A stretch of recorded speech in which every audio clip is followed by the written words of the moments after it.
Pessoal, novamente bom dia. É uma satisfação enorme estar aqui hoje, reunido com vocês. Vou fazer uma pergunta. Se vocês tiverem um problema médico, um problema clínico, um problema de saúde, uma doença, uma enfermidade, se vocês tiverem a oportunidade de procurarem qualquer um dos profissionais, vocês procurarão o médico ou um pajé? Vocês entenderam a pergunta? O médico ou um pajé? Os dois não. É um só. Então é a escolha. Quem que vocês procuram? Quem vocês acham que poderá ser mais efetivo? Médico? Médico, levanta a mão. E o pajé? Coitado do pajé. Uma em relação ao pajé. Eu vou contar uma história para vocês hoje. Uma história vivenciada, mas para entender essa história, nós precisaremos entrar em certos conceitos bastante importantes. Eu vou comentar com vocês a respeito da nossa identidade indígena. Nós temos uma história. Nós temos uma história linda, ligada aos povos indígenas. Eles são de várias tribos. E esses indígenas, eles estão presentes nessa área marrom que está presente aqui. Eu tive contato com esses índios desta região, que é o norte do estado do Mato Grosso, ao sul do Pará. São várias aldeias presentes. Todas elas estão ligadas à terra, todas elas estão ligadas ao rio. Porque é através da terra e através do rio que os índios têm a sua cultura, que têm a sua alimentação também. A gente chega com um aviãozinho, monomotor, geralmente, aquele que bate bastante. De vez em quando aparece uma clareira. Se tem uma clareira, é que tem uma aldeia próxima daquela região. E tem algumas estradas também que saem da aldeia. As aldeias são diferentes daquelas aldeias americanas. Elas são com casas grandes, dispostas sob uma forma circular. São várias casas grandes, dispostas sob uma forma circular. Isso já tem há muitos anos. Esta é uma fotografia que é antes, praticamente, de 1500. Realmente, os índios estão aqui antes de Pedro Álvares Cabral. Todos eles já se encontravam aqui.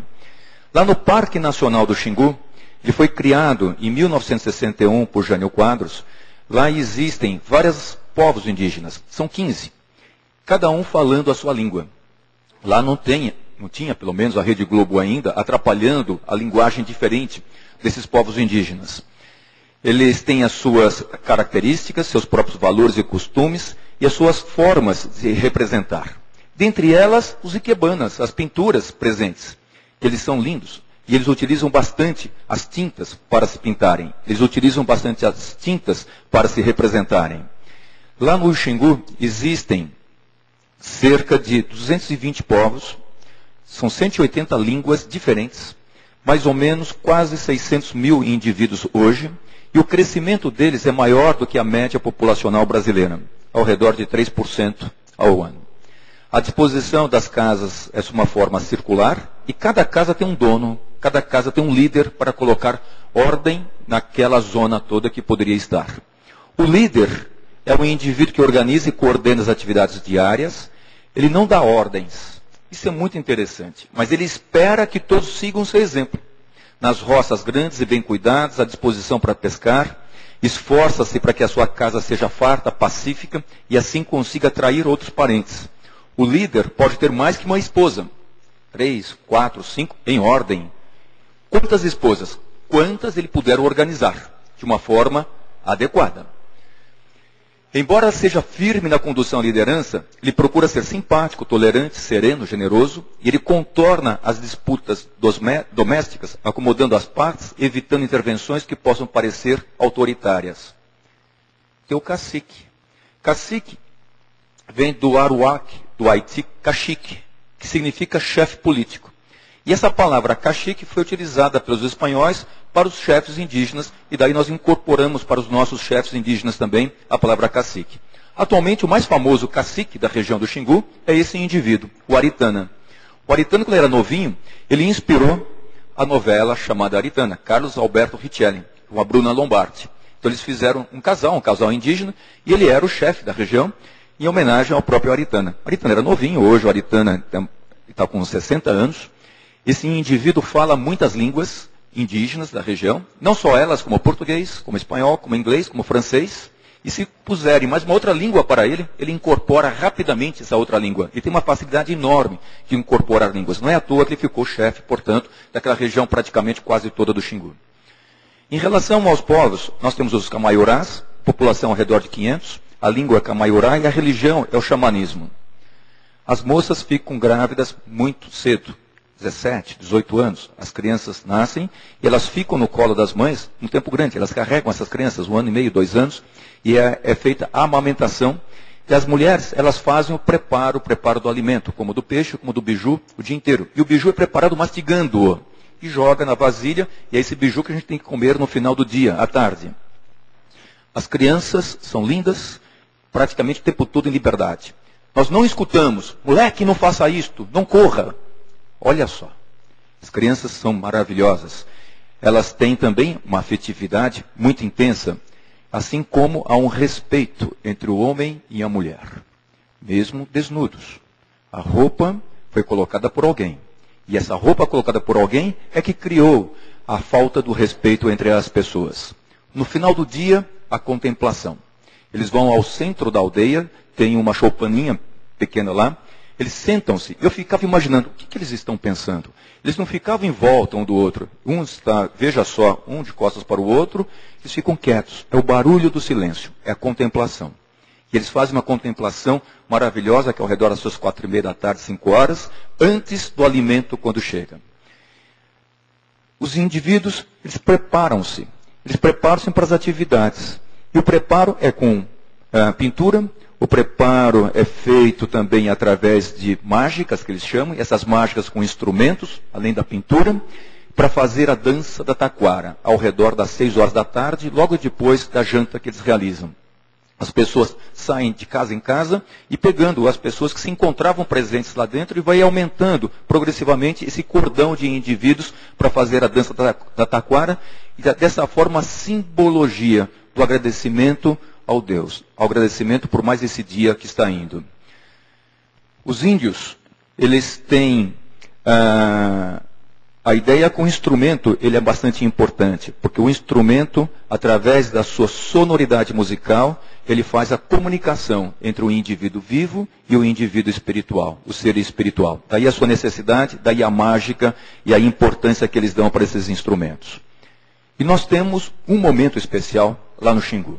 Esse momento especial é uma fase denominada Quarupi. Quarupi, vocês já ouviram falar algumas vezes, o livro Antônio Calado, é um momento dos mais ricos que eu já vivenciei na minha vida. Através do Quarupi, nós temos a simbologia do princípio do mundo, a formação do mundo. E não é diferente da nossa cultura. Da nossa cultura com Deus e outras culturas presentes também. É um ser supremo formando o mundo. E como que ele forma o mundo? Então tem que formar todos os objetos, todos os animais, o homem e a mulher. E assim também é a simbologia dele. E é contada toda uma história de um ser supremo chamado Mavutizinin, como que ele faz o cosmos xinguano, como que ele cria o cosmos xinguano. E dentro dessa formação do cosmos xinguano, tem o Sol, que é o Quat, daí o Guaraná Quat, e assim tem a Lua também, e lá que poderíamos colocar até o nome de um outro tipo de refrigerante, gasoso também. Eles vão colocar, um dia eles vão colocar. E Mavutizinin, ele tem uma história muito interessante que ele conta, que ele dá vida. Ele dá vida, como ele dá vida? Através das árvores, através dos troncos. E ele faz a árvore virar gente, a árvore virar homem, a árvore virar mulher. Então ele dá vida. E ele quer mostrar isto para os indivíduos. Só que para mostrar e demonstrar, as pessoas não podem olhar, elas têm que ficar de olhos fechados. E um dos mitos do Quarupi, do Mavutizinin, da criação, numa desta apresentação da criação de pessoas, uma mulher, ela olha o que ele estava fazendo, porque ela começa a escutar movimentos, ao abrir os olhos, ele conta, de hoje em diante, eu não vou criar mais para vocês a vida dessa forma. A vida vai ser criada sob uma forma pensativa, sob uma forma espiritual. E vou mostrar para vocês que através da vida há o ciclo da morte. E essa forma de simbologia de vida e morte, nós temos também nos gregos, na mitologia grega, no Orfeu. É a mesma coisa. E o Orfeu, ele não podia olhar para trás quando a sua amada Eurídice estava vindo atrás dele. Mas ele ficou com medo que ela não estivesse vindo, e a profecia era, ele não podia olhar para trás. E ao olhar para trás, ele morre também.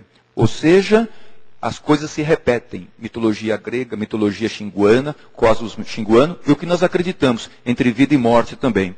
E através dessas fases presentes de vida e morte, é que tem esse ritual chamado Quarup. Esse ritual chamado Quarup é a lembrança das origens do cosmos xinguano. É criado o ser, esse ser, ele morre um dia. Mas para renovar esse ciclo, há necessidade de ser lembrado. Daí vem toda a festividade chamada Quarup, e essa festividade não é de um dia, é uma preparação, até que ela acontece num certo momento. Através desse ritual, nós temos o mito da criação da humanidade, a classificação hierárquica nos grupos, a iniciação aos jovens, a relação entre as aldeias. Os homens falecidos, eles são representados por tronco de árvore. Os troncos tornam-se o foco das evoluções rituais. Através disto, reúnem-se diversas etnias xinguanas, manifesta-se a solidariedade e o respeito, e ao amanhecer, os anfitriões convidados se preparam para uma luta chamada Uka-Uka. E luta não é para vencer, a luta é para confraternizar. Exemplo, a Olimpíada que nós temos. Em relação a este ritual, começa-se ao nascimento. Quando nasce um ser vivo, esse ser, ele vem da mata, ele vem da árvore. Aquela família, aquele pai e aquela mãe, começam a ter um débito com aquela floresta. Ou seja, nasceu, tirou da floresta alguém.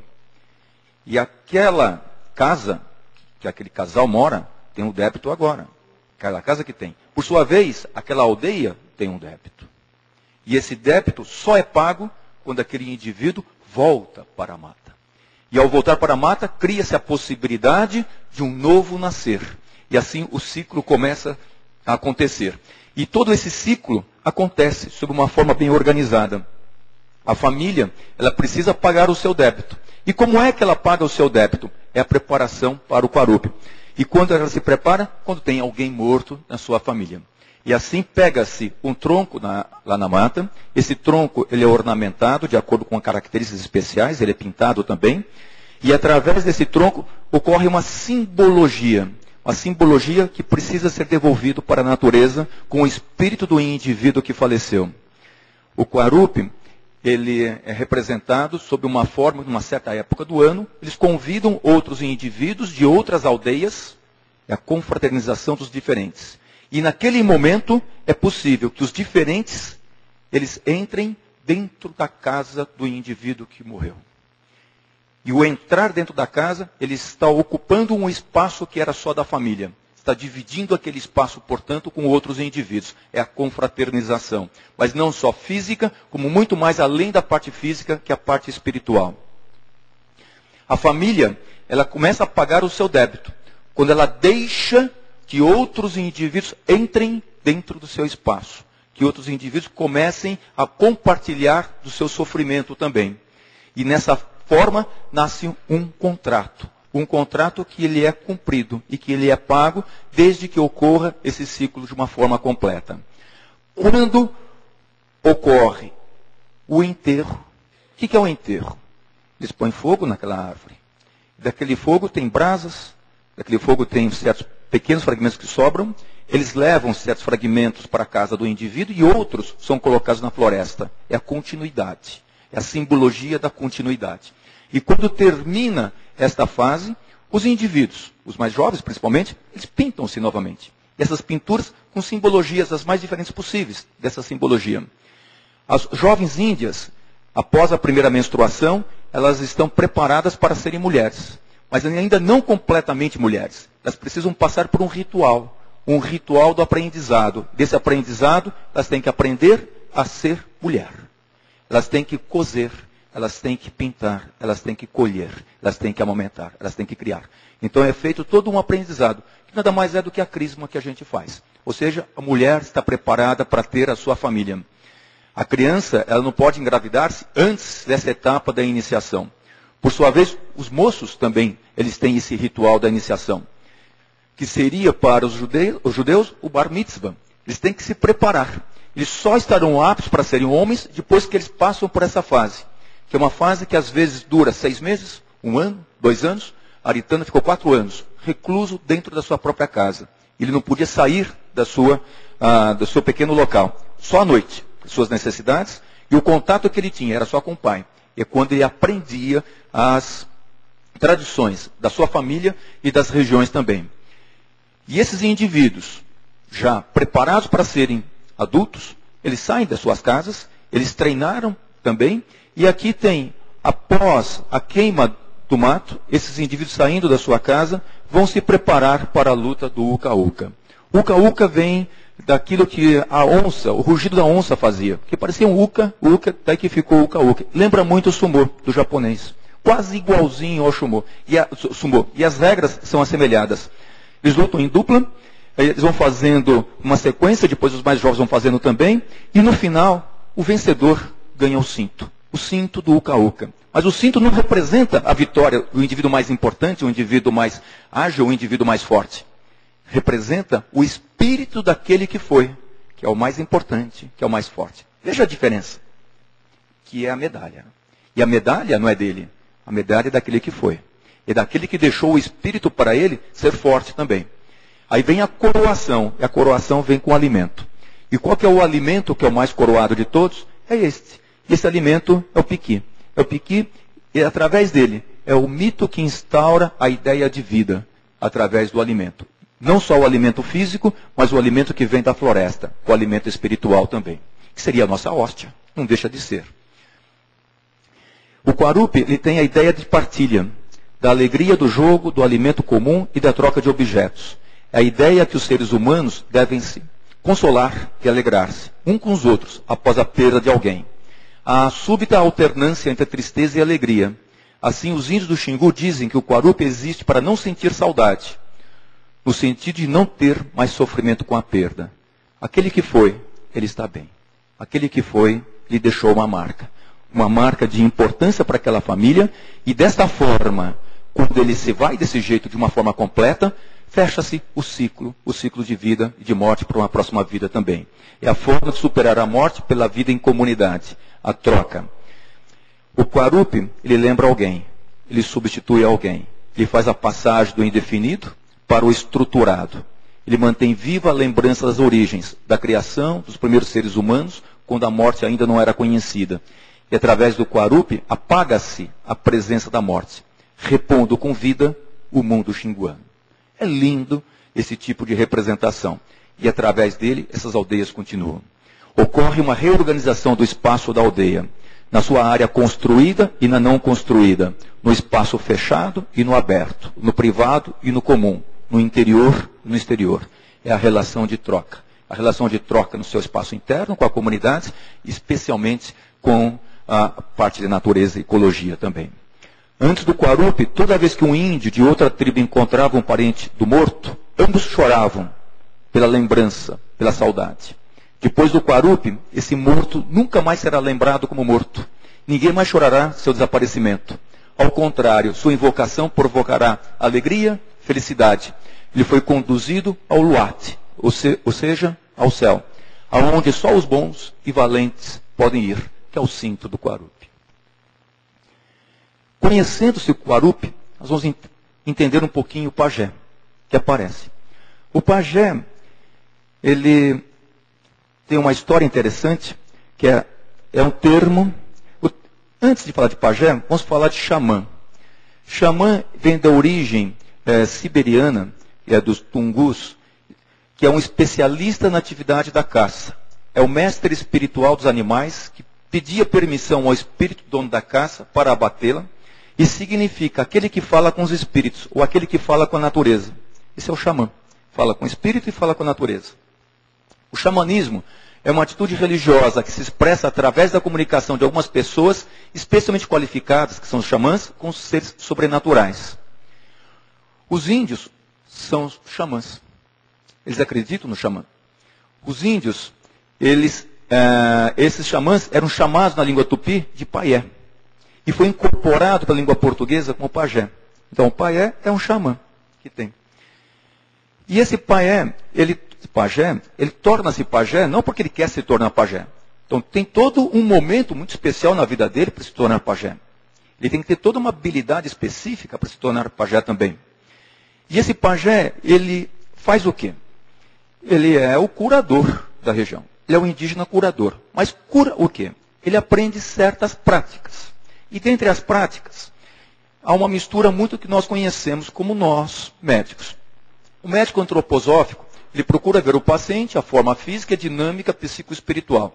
O médico, como eu procuro ver mais a forma física. Eu me esqueço bastante da parte espiritual dos indivíduos. E a doença pelos indígenas, ela é vista como um processo que contém um significado existencial, como uma ruptura de um equilíbrio instável.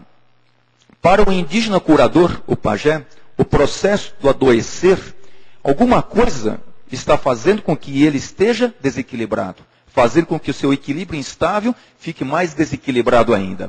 E assim eles explicam as doenças. E as doenças eles dividem em 3 formas de doenças. As doenças corporais, físicas, as doenças do homem branco e as doenças espirituais. E o pajé, ele é muito importante, especialmente para o tratamento dessas doenças espirituais. As doenças corporais, elas podem ser tratadas pelo pajé, mas também elas podem ser tratadas pelos raizeiros. Pessoas que conhecem o que significa aquele tipo de raiz, aquele tipo de planta. As doenças dos brancos são tratadas, por exemplo, por mim. Sífilis, malária, tal. E as doenças espirituais, exclusivamente tratadas por eles, que eles têm a prática para esta condição. Os indivíduos que se tornam pajés têm todo um momento especial, não vou entrar muito em detalhes do que acontece com eles, mas um dos mais famosos é o Sapaim. O Sapaim, ele tornou-se famoso não só aqui na comunidade indígena do Xingu, mas em relação ao Brasil e no exterior também, porque ele viajava bastante para fora. Em relação às doenças espirituais, elas são explicadas por eles por um espírito, o espírito Mamaé. E o Mamaé está presente em todas as coisas. Está presente na pedra, está presente numa árvore, está presente num ambiente. E quando um indivíduo entra, ele não pede permissão, aquele Mamaé pode incorporar-se nele. E aquele Mamaé vai fazer-lhe um problema. Vai lhe trazer uma dificuldade. E essa dificuldade que vai se expressar para aquele indivíduo, que é o processo do adoecimento. E o pajé aqui tem uma importância enorme para entender o que está acontecendo e qual mamaé está ocasionando aquele tipo de problema para ele. O mamaé pode ser uma mamaé da água, pode ser uma mamaé do ar, pode ser uma mamaé da árvore. Nada diferente daquilo que foi colocado pela Gislaine anteriormente, os 4 elementos presentes, água, terra, mar, igualzinho, água, tudo, igualzinho tudo como foi colocado. E se aquele indivíduo entra numa certa região, ele não pede permissão, e se naquela árvore que ele corta tem um espírito chamado Mamaé, e como ele não pediu permissão, esse espírito incorpora nele. Isso se explica porque certas moças, elas utilizam nos pés umas proteções, nos joelhos outras proteções, para que o Mamaé não incorpore nelas. Então não é só para ficar com a perna fina, como nós achamos que era para fazer. O pajé, identificando o que está acontecendo, ele tenta fazer a retirada daquele espírito que está ocasionando o problema para os indivíduos. E como que ele faz? Através daquilo que ele conhece, que pode ser pela raiz, ou especialmente através do canto, ou do sopro, ou de um outro jeito que ele realiza. Mas especialmente através de canto e sopro. Portanto, nunca acreditem num monge se ele não sabe cantar. Nunca acreditem num padre se ele não sabe dançar. É isso que eles falam aqui também. Então eles têm que fazer todas essas coisas, todas essas atividades. O pajé, ele é o xamã, o médico, o curandeiro e o guia espiritual da aldeia. Não existe aldeia sem pajé. Houve um certo momento agora que não existia um pajé na certa aldeia. Houve necessidade de trazer um pajé de fora para que ocorresse uma reorganização daquela aldeia. Existe um ritual chamado pajelança. Eu tive a oportunidade de ver um ritual deste. A pajelança é uma reunião de diversos pajés, com diversos jeitos de tirarem os seus mamaés. E através da pajelança, nós vamos entender a força mental e a sincronia de elementos. A força mental através da alimentação de determinadas frutas ou raízes, a ingesta de certas bebidas sagradas, a entonação de mantras. Muito importante, nós temos nossos mantras. A reza não deixa de ser um mantra. A sincronia de vários elementos, entre eles os cânticos mântricos e as imagens. E o maracá sacudido sob uma forma cadenciada. O maracá de um pajé, ele é recebido ou confessionado durante a sua iniciação, ou seja, naquela fase que ele está fechado dentro da aldeia. Sendo sagrado para ele, em alguns casos é passado de pai para filho, ou o escolhido é induzido a achá-lo mediante as regras impostas. Eles utilizam também flautas que eles consideram flautas mágicas. Eles utilizam também seus chás, que eu acredito que tenham uma certa condição alucinógena neles, e porções para mascar feitas com plantas e raízes especiais. Esse pajé, quando ele é chamado para tentar identificar o que está acontecendo, ele tem que fazer o diagnóstico. E através desse diagnóstico, o tratamento. O tratamento pode ser através de plantas. Nós trouxemos algumas plantas. Dentre elas, o himeneópio. O himeneópio é uma planta oleaginosa que exala um perfume fortíssimo. Eles utilizam muito lá.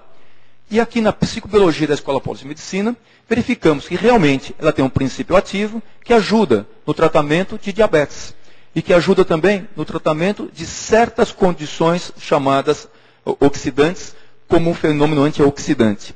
É uma planta que irradia uma atmosfera de calor em torno de si, de folhas generosas e bem desenhadas, tem uns frutinhos vermelhos que lembram um café maduro.